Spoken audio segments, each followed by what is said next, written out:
Good afternoon, and thank you for inviting me here today. My name is Morgan Vincent, and I specialize in conflict management and strategic negotiation.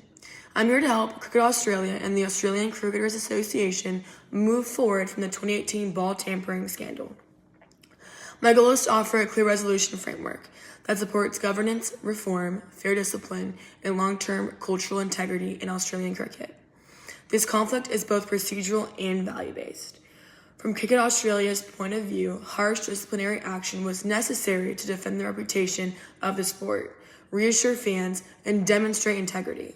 Their swift response was a strategic attempt to control the fallout, signal accountability, and protect the brand of Australian cricket. From the Australian Cricketers Association's perspective, the issue was not just the act itself, but the handling of it. They believed the sanctions were disproportionate, inconsistent with ICC standards, and lacked due process. The ACA argued that the players' punishments were driven more by public outrage than fairness, creating a dangerous precedent. At its core, this conflict reflects differing values and processes.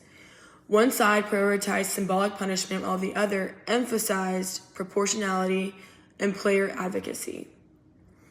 The lack of collaboration and misaligned expectations around disciplinary standards only intensified the divide. Now, while there may be disagreement about how the situation was handled, both Cricket Australia and the ACA ultimately want the same thing: a better future for Australian cricket. They both want to restore public trust in the game. They want to ensure players are held accountable, but within a fair and consistent disciplinary system. They want to promote a strong team culture, one that's grounded in honesty, resilience, and professionalism. They also want to protect the welfare and dignity of players, not just now, but for future generations.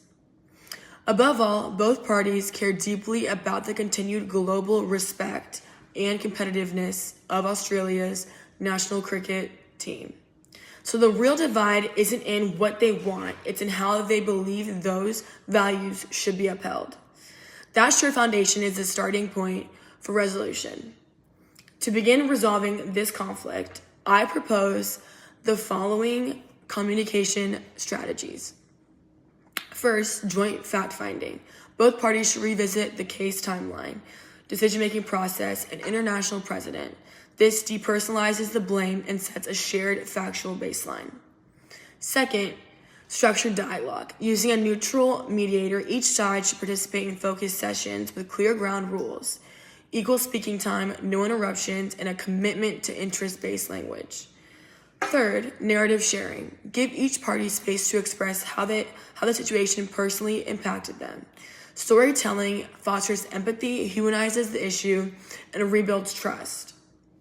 And lastly, transparency agreements. Both parties should co-develop a transparent disciplinary protocol that allows how sanctions are communicated and who is involved in future decisions. To move toward a durable solution, I recommend integrative bargaining. Unlike distributive bargaining, which focuses on splitting fixed outcomes, integrative bargaining encourages collaboration around shared goals. Cricket Australia can acknowledge the need for more inclusive processes by involving the ACA in future disciplinary reviews. In turn, the ACA can recognize the pressures Cricket Australia faces during high-profile scandals and agree to support timely responses if jointly developed standards are followed.